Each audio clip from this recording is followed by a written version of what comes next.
I want you to think back to the first time you ever remember being truly afraid. What was it? Does it stick with you today? This is the sort of thing that we talk about on the House of Asher. Won't you join us?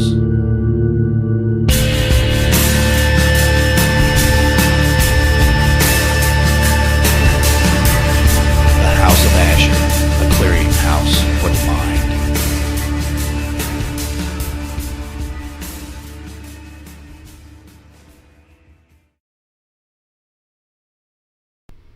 Hey everybody, it's Steve Asher from the House of Asher. You're listening to episode 19. It's a very special episode. We're going to have Mr. Fred Olen Ray on in a few minutes to talk about his dazzling and decade-spanning career. We will be getting him on the phone in just a few minutes. So everybody hang loose and we'll get down to it. All right, everybody, the time has come. I have Mr. Fred Olen Ray. He is, if you don't know who he is, I'm not sure why you're watching my show, but obviously he's an American film director, producer, screenwriter, actor, cinematographer, an author. Beyond that, he's also been a professional wrestler and went by the name of Fabulous Freddie Valentine. And like I said, he's got over 150 films to his credits. Just a quick list of ones that I know more than the other ones. The Tomb, Bikini Frankenstein, Beverly Hills Vamp, Evil Tunes, great film. Alien Dead, and even All I Want for Christmas, Possessed by the Night, and my favorite, Texas Chainsaw Hookers. Fred, welcome to the show, man. I appreciate you taking time out of your busy schedule to talk to a lowly critter like myself. Well, happy to be here. Dude, I'm spritzing out here. I have like a little mini office out here at on my property. It's the mystique is gone. Like I said, it is a very simple setup. And I appreciate that you appreciate that. First of all, like I said again, I appreciate you coming on. I knew some of your stuff. You know, obviously, I mean, you've worked with everybody from Steven Seagal to Peter Cushing and David Carradine, all these, just like a myriad of people.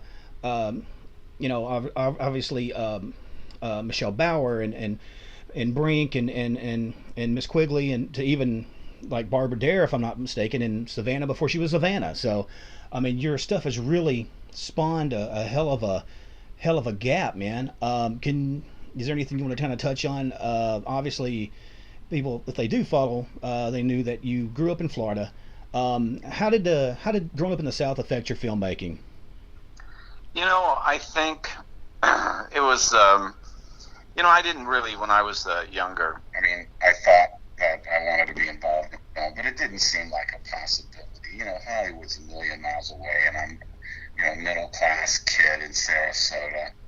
And one of the things that fascinated me at the time was that there were people in Florida making feature films, local people making features, and they would play at the drive-in, they would play at theaters. And so that sort of brought the idea that maybe there was some spot or some way to get in there, because at that moment, Hollywood didn't seem that far away. And you'd see guys, like Bill Griffey, making his films in Florida, and a lot of other people making, The Night Daniel Died and Alan Arsby's Death Dream and stuff. And these were all locally made films. And so I would take my time when I got into high school in Fort Lauderdale, and I would try to seek out these people. And amazingly enough, a lot of people like Bill Griffey, they weren't dismissive.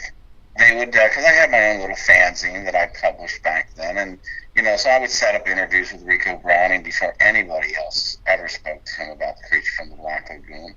And I'd get to meet these guys, and they would give me advice, and it was encouraging. So and then eventually I tried to make my own films. Once I got out of broadcasting school and moved to Orlando and worked in television, I had access to 16 millimeter sound cameras at that point. And, it was just like, just trying to, do what everybody else was trying to do without the advantage of being able to tap into a home video market, which didn't exist at that time. The only outlet was the drive-in movie theater, because the films we were trying to make and others were making were not going to go on television. There was no VHS or DVDs or Laserdiscs or anywhere for your movies to go. So, when you went to make a film, you had to aim for, making a theatrical film, which makes it a lot harder. Right. Well, something that I was going to say, you were talking about Creature from the Black Lagoon. I know you grew up kind of like myself, a fan of like Famous Monsters, a film and magazine, and I grew up on that, and Creepy and Eerie and all the different, like Tomb of Dracula and all that.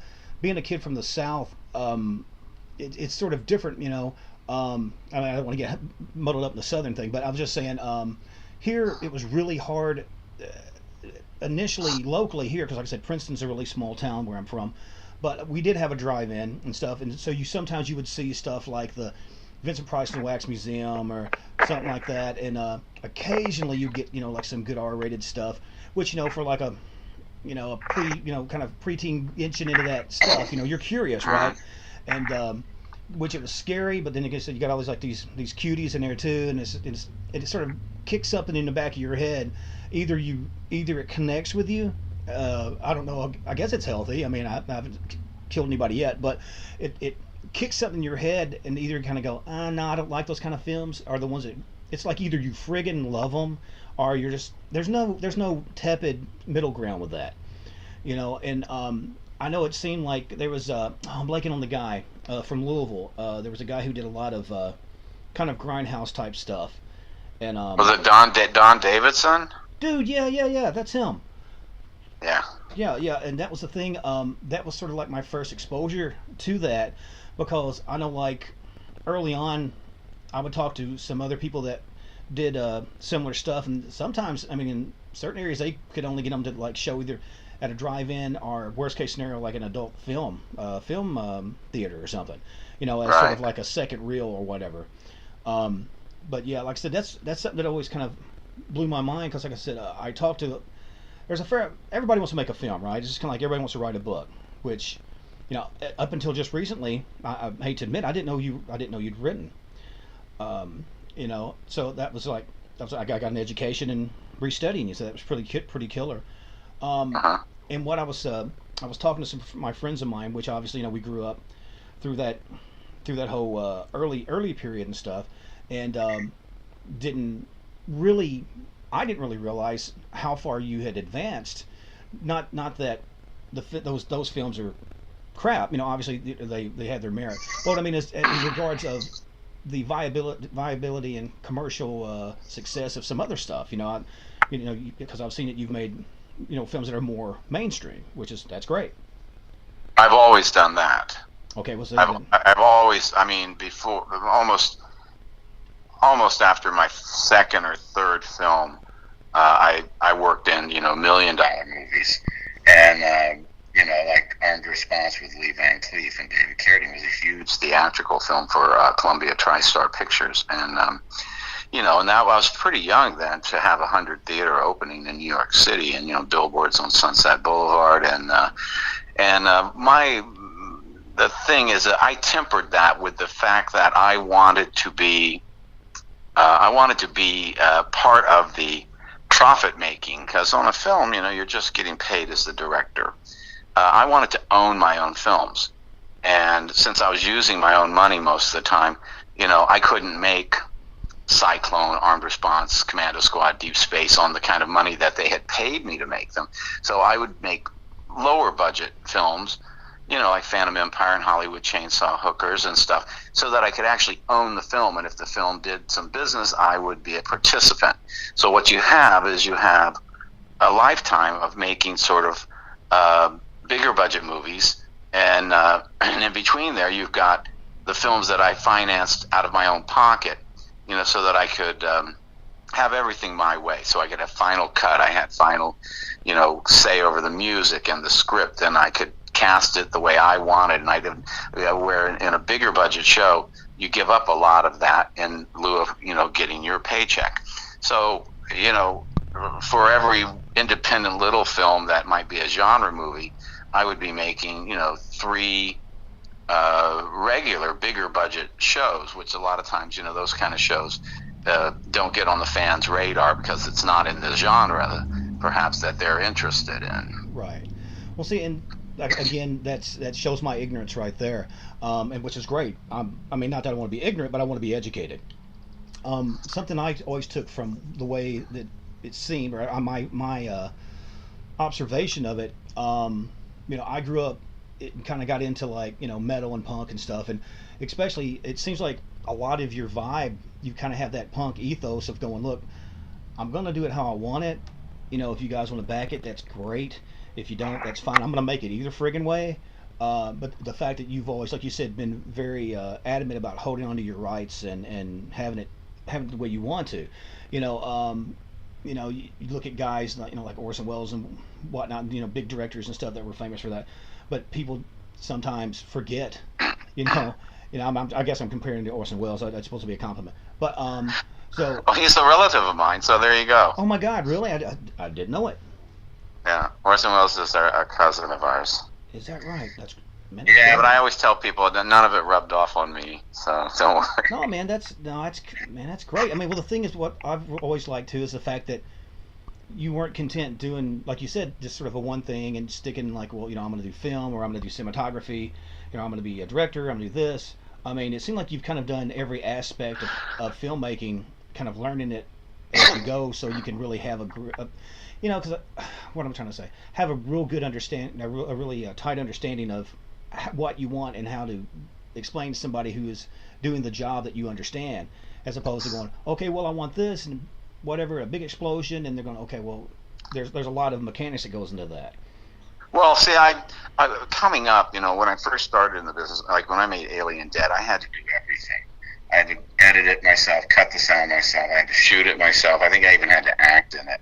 And coming into the business as I did, I knew a lot about everybody's job, and I know a lot about gaffing and gripping, and I know CG and optical effects and stuff. So it's hard for people to bullshit me. So if I go to somebody and I say, listen, I want to do this, and they go, oh, that's going to take this. I said, no, it's not. But you're going to do this. We're going to go out here and do this, and there's black that window over there. And it really pays in this business to know a little bit about everybody's position, because then people can't bullshit you. Yeah, they can't play with you. I mean, and the thing is, and that's kind of how I came into the business. I almost never worked as a production assistant. I've almost always been a director. The very first film I ever worked on, Shockwaves, is about the only film I ever worked on that I was not the director. Unless I'm doing somebody a favor, I'm acting in something, or I've done some strange offshoots for friends of mine, but not out of necessity, but out of friendship. The main thing that really drives people, and they have to understand, is that I do this for a living. I have to make the rent or mortgage and all the house payments and all the car payments and all that stuff, from being a film director. There's no in-between off-time job for me, other than that I run my own little DVD company.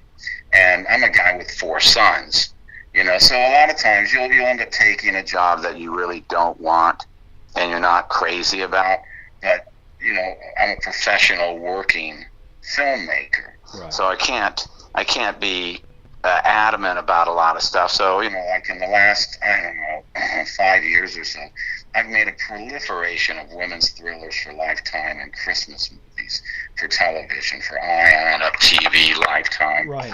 And people say, oh, wow, I hope you have a new film coming out soon. I said, listen, I got 4 or 5 movies coming out every year. You're just not watching the right channel. See, I haven't stopped. I've been busier than ever in the last 3 years. Yeah, I mean, that's what I'm saying, because I looked at everything, and obviously, I try to do my homework and have an understanding of what you've done from where I was really, from what I really geek onto, right?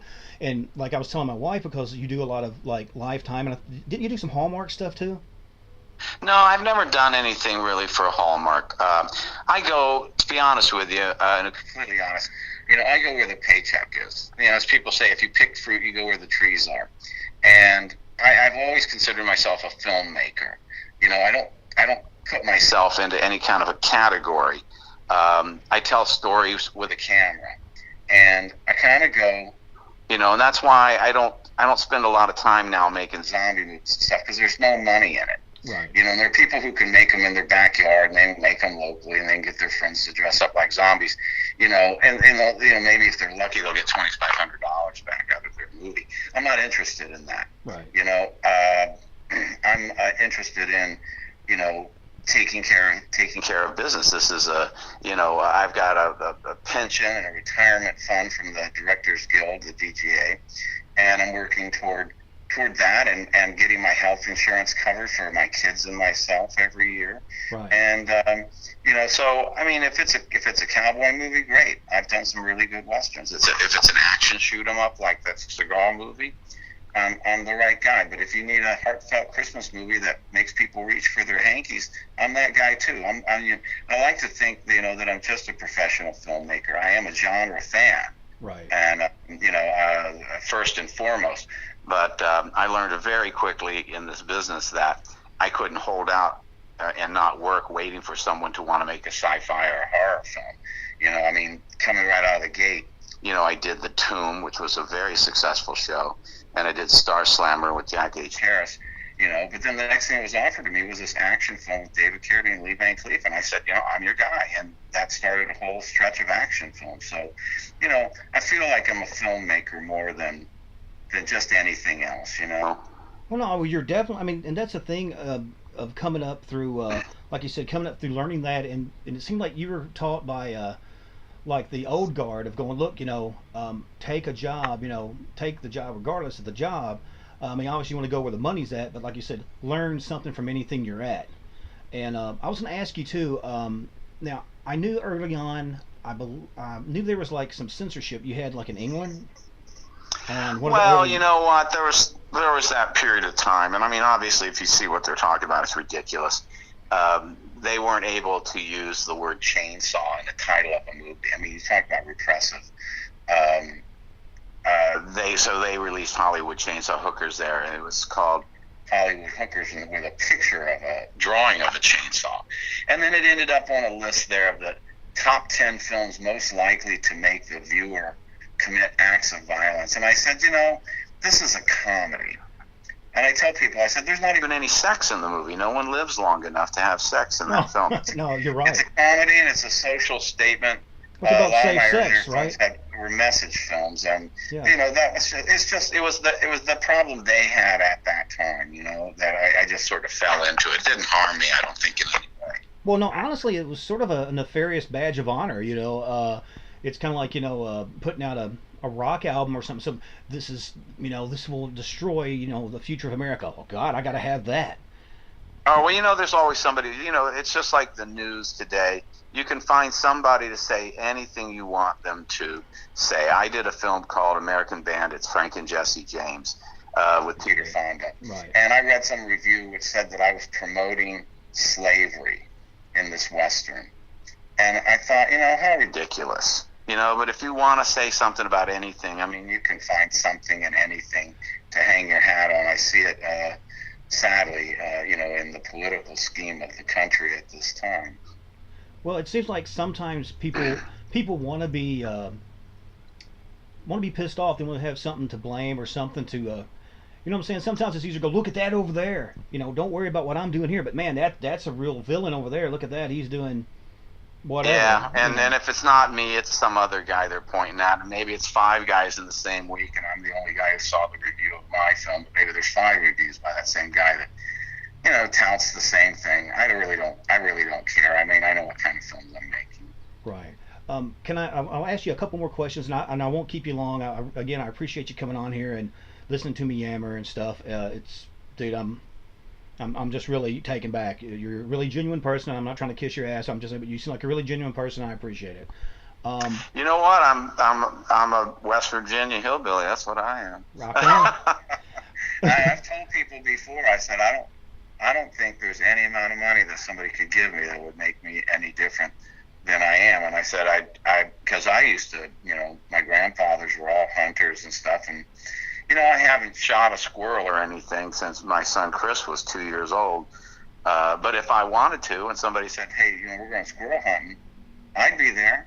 I'd have no. And I said, I know people, and they're sweet and furry, and I feed the peanuts to the ones in my backyard here in Studio City. Right. I said, but when you grow up in that environment, there's just something that gets into you, and it doesn't matter. If I wanted to go squirrel hunting tomorrow, I wouldn't have any trouble doing it. It's ingrained in my DNA, I think. Well, like you were saying, like talking about the West Virginian thing, my mom's family had come in through like West Virginia. They were part of like the French Huguenots and was escaping religious persecution and all that. And anyway, so like, I come up calling windows window lights, and I, that type of thing. I still wrench my hands. I don't rinse my hands. I know it's rinse, but I can't help it. It just comes out. And it's worse. It's worse when I'm home. My wife's family's from Chicago, it's from the South Side and stuff, and so I talk. Yeah, don't get me around people in Alabama or places like that, because I'll just regress to my Neanderthal hillbilly persona. You'll be taking your sleeves off and just wearing a cat hat and just getting with it. I understand. Yeah. Well, let me ask you something, man, before we get too far into this. Now, I know you're getting ready to have, I believe it's Fiancé Killer, right? It's getting ready to. That's already out. Is it? Already out. That premiered. I'd say about 4 weeks ago. Oh, see, I'm behind the lines, man. It had Kari Wurr in it, right? Yes. That's killer. That's great, man. Like I said, and that's what I like to see. Especially, because I remember her from like Thinner and stuff. She was great in Thinner. And this was my second film with her. I did a sort of a slasher film in Hawaii with her years ago called Final Examination, right at the same time that Eight-Legged Freaks was coming out, because she flew back and forth to the mainland from Hawaii to do some promotional work for Eight-Legged Freaks. And I've been blessed to have worked with some extremely good actors and some great, like Telly Savalas and David Warner and Cliff Robertson and Martin Landau. I mean, even Hunt's Hall from the Bowery Boys. That to me is where the fanboy in me comes up. Is if you look at these casts that I've put together, I don't always have a lot to say about who the stars are going to be, but I'll fill out the supporting roles with anybody that I ever saw in a drive-in. If I saw you in a drive-in, I thought you were great. If I could get them into my films now, I would, and I've done it. I mean, I put John Carradine and Cameron Mitchell and Aldo Ray and you name it, old serial stars. I'll bring anybody in. That sounds like it would be fun, to have them around. So that's the kind of fanboy perk that I get on my end, is to build these great casts, with Russ Tamblyn in them and all the different, Morgan Fairchild. I just worked with Howard Hessman recently and Chevy Chase on a Christmas movie. Right. And there's a good reason to get up and go to the set, because I tell people, these things are very intense, because a lot of these TV movies are 12-day shoots, and that's 6 days a week with only 1 day off, and so you're getting up at 5:30 in the morning and rolling in at night, at about 8 p.m. after standing on your feet all day, and that's standing on your feet thinking as fast as you can. Yeah, it's almost like combat for 8 hours a day. There's usually a reason to do it. Yeah, like I was saying, it was almost like live combat, for 8 hours a day. I was going to ask you, well, first of all, which of your sons is acting, or is there more than one? No, they're not actors, really. Christopher is a producer-director. He just won an Emmy. About 3 weeks ago, he won an Emmy for producing a TV series called The Bay. That's awesome. And Chris has made, he started out with The Asylum, making monster movies like, Mega Shark versus Crocosaurus. He made Two-Headed Shark Attack, Three-Headed Shark Attack, Earth versus Asteroid. He's made a ton of those. And then, then he got into making his own films, and he's made a lot of his own movies. He's got a pretty good-sized production going now. And then when he's not doing that, if he's not busy, he will be a producer on my shows. We're working together right now. My son Max is he's 18, but he just won a award at the Grant Film Festival for Best Documentary. We went to see that the other night, and he won an award on that, and he's got a film showing at the Academy of Motion Pictures Arts and Sciences this Thursday night. Man, that's awesome. So, so they're doing okay. They're doing fine. My one son John, my second oldest, he's head of the internet operations at the University of Michigan. He's not in the film business. Right. Well, let me ask you. I swear I will tighten this down and quit asking a bunch of questions. Two things. Bela Lugosi meets a was it a Jersey gorilla? Brooklyn gorilla. That's right. I had the film. I heard about it as a kid. I really dug it and the whole background to that. I had saw something recently. I believe I don't know if you were at someone's house or it was your house. You have a print of that. I've got a poster. A poster. Okay. I've got a poster hanging on the wall here, and I have the title card, the original title card for that. I love the artwork for that movie. The movie's not great, but it's not terrible. But I love the whole concept of that. And I'm not a poster collector, but I do have a certain amount of posters. They're all originals, and that's awesome. Yeah, that's one of my favorite posters. Well, let me ask you this, and like I said, and again, I know you got to go, and I keep telling you I'm going to shut up. How often do people go, "Hey, I don't know why I'm doing it in this voice. Hey, I got a great idea for a script." Well, we do get a certain amount of people because over the years I've funded a lot of filmmakers with varying degrees of success. I've given money to young people starting out. If they've shown something that I think I can do something with.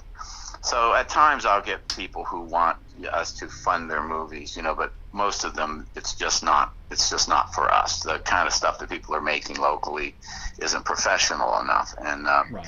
And for our DVD company, of course, we have a level of professional production that we expect, because if we don't, the next guy along he doesn't want to get burned. If I burn that guy, he won't come back. So, well, of course, I get that, but it's a thing about it is that a screenplay, especially now, you don't even have to buy a ream of paper to write a screenplay. You can write a screenplay on your computer.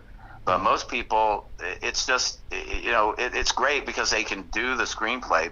What they don't understand is the mechanics of what actually makes a good film. The women's thrillers and the Christmas movies are very set formulas, almost like a 1950s monster movie, if you think about them in that way, that everything has to happen. These certain things have to happen at these certain points in the film. And if you don't understand that there's a formula, it's like a B movie. It has a formula that appeals to a certain audience sector. In this case, what they would call the housewives or women, and they want to see certain things at certain times. And so when people do these scripts, they want to rewrite or reinvent the wheel, and they don't want to follow the formula. They want to convince you that their pattern is better than the one that's working, right. And that. One thing that doesn't work. Well, you can't. They tell you don't try to reinvent the wheel. Go with what's working. Right. Yeah. Take the beaten path because that's proven to be successful. It makes sense. I know, which I don't know how much you know of what I do. Put out a couple books about hauntings in this area and some at a prison I actually worked at, and it was pretty intense. It was a maximum security prison and stuff, and no like hot guards, half dressed. I was kind of disappointed when I went to work at prison, and then it was just a bunch of ugly fat guys like me. But it paid the bills. All right. But I made a film in Kentucky. I shot one movie there. What did you shoot here? I did Hatfields and McCoy's Bad with Blood. Christian Slater. With Christian Slater and Jeff Fahey and Perry King and Priscilla Barnes. We did that in and around Bardstown. Oh yeah, well Bardstown's not super far from here because, like I said, I'm on the western part of Kentucky. Like I don't know if you know where you know where Nashville is. I'm probably like an hour and a little bit west of Nashville. Like I'm within whistling distance of Missouri. So I mean, okay. So we weren't too far. We were about an hour and a half. It felt like outside of Louisville, because I knew we flew in there, and for a week we prepped out of Louisville before we moved to Bardstown. And then we went all the way down near Bowling Green to a place called Copper Canyon Ranch, which was sort of like a western town, and we shot down in there. We shot at the Lincoln Boyhood Cabins. It was like a park where they had moved these really old cabins, and that was closed because it was dead of winter when we were there. It was December and it was freezing cold, and they just gave us the keys to the cabin and asked us, please don't burn them down. Yeah. We said, okay. Well, no, man. We Well, I'm just starting to say most people here that that we've talked to. I've actually got some friends in Paducah that I'm trying to throw some short stories I've got into like a little idea for just like almost a creep show type, 10, 15-minute stories, 4 or 5 of them into a little thing. And there's a lot of people here that it's like, well, yeah, man, you want to use our house or our back fields or some of our whatever, this pond and the old barns down here. Sure, man, go ahead. Like you said, just don't burn it down and don't trash the place. And that's something that I've noticed. I will say in the South. I'm not saying people aren't this way in the North either, but that I've dealt with personally, that people are pretty cool about it. And that's we hooked up with some Civil War reenactors, and we did a big battle scene, and people were very friendly. We made a lot of films in Buffalo, New York, because Buffalo has been a very positive experience for us.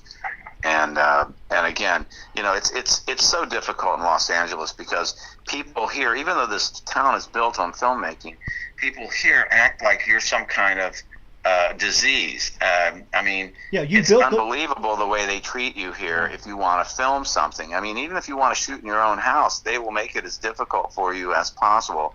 And if you just bring a camera and set it down and they catch you in your own home with the camera running, there's like all kinds of penalties and things that go with it. So, we're starting prep today for 2 new films. We're going to shoot them with a week off between them. And we thought about leaving town, but I'm just so tired of having someone watch my house, and then I got to have somebody look after, make sure my kids don't destroy the place. Yeah. And so I'm glad to be filming here, but the money doesn't go very far in Los Angeles. Everybody has their hand out. It doesn't matter what you want to do. Everyone gets a touch, comes right? At a price. Yeah, they're crazy. Well, let me ask you. I'll make a comment. First of all, if you do anything else in Kentucky, if you need about a 6 foot tall, bald, George Clooney-esque, not so much, goofy kind of guy, I'm your guy. Also, before I let you go, do you ever plan on actually filming student chainsaw nurses? No. Okay. No, we used to do that. We used to do that as a joke. Like a teaser. And at the end of Phantom Empire, it says that we're going to make a sequel. It says that at the end of Scalps. We said that at the end of Star Slammer. It was one of those old gags that I used to do. Almost like the old Flash Gordons until like next time type deal, right? Well, you know what? People say, do you want to make a sequel to Hollywood Chainsaw Hookers? I said, I don't think so, because it was a product of its time. Right. And it was made for a climate and environment that doesn't exist anymore. Right. And it was made because we had to be clever with $50,000 or $60,000 is all we had. And if you set out to actually do that on purpose, it wouldn't work. Right. It's like when they've tried to make a sequel to Blood Feast or 2000 Maniacs. It doesn't work. Well, the magic because there's some kind of weird magic that happens when you're desperate, and you can't catch that in a bottle again. Right. I don't believe that anyway. Didn't you have to put, like, if I'm not mistaken, on Texas Chainsaw Hookers, or unless I'm thinking of the Alien film, didn't you have to put like about 25,000 of yours down, like as like good faith money, and then the whoever was backing you put X amount of money down? It was kind of the reverse. I sold the U.S. home video rights, the VHS rights, for 7 years for a $25,000 advance, and then then it was up to me to like make the film, and I would own the movie, but for 7 years they would have the VHS U.S. rights. So that's how we went in. We pitched 2 different ideas. Zombie Holocaust was one of them, and Chainsaw Hookers. And they said, "Oh, could we make it Hollywood Chainsaw Hookers?" And I said, "Yeah, okay." And they gave me the $25,000, and then I put the rest of the money in myself. And it was a cheap film. Like I said, it was made in 5.5 days, I think. Some ridiculously short amount of time. Right. But it's had legs, and it's still making money for everybody today. Sure. And it did very well overseas. It had a great title and had a great campaign, and for a film like that. But like I said, it's like Biohazard or some of those things. They were made for a certain period in history that's no longer here. And if you go back and try to capture that again, I think it would just look stagey and pretentious. And Right. you know, I'm not all about revisiting the past. I'm about going forward. Dig it, man. Tell you what. This is Fred Olen Ray, the man, the myth, the legend, hell of a guy, the people's poet, and he's doing his thing. Southern boy, I appreciate it. Like I said, I love you to death. And like I said, I hope to keep in touch with you, and I'm going to keep following what's going on. And Thank you. man, you know, if you just, I've got like a thing behind me. I don't know if you've watched the videos, but it's called the International Wall of Horror. And I've got a bunch of little oddball things, you know, Vincent Price stuff, some horror hosts and stuff, different things from films. If you ever have just some little oddball, you know, whatever, man, like the one of the little Texas Chainsaw cutouts or something silly you want to send this way, dude, I'm all about it. I'm not above begging, brother. All right, brother. Well, man, God bless you, and like I said, best to your family, and I will send you a link to this as quick as I get it up. Thank you so much. Thank you, man. Have a good night. Thank you. Bye-bye. Mr. Fred Olen Ray. Man, I want to say a cuss word, but I'm not, because I don't want to like get this get no trouble. I gotta remember this, these little youngins are watching this film sometimes. Okay, man, episode 19. Oh my God, can you believe that? What a great freaking dude, man. Laid back. What? Bananas. I'm bananas. Anyway, episode 19 is winding down. The night is coming. The clouds are rolling in. Make sure to lock your doors. Check your closet, check your bed. There might be a chainsaw hook in here, so I ain't asking no questions. But until next time,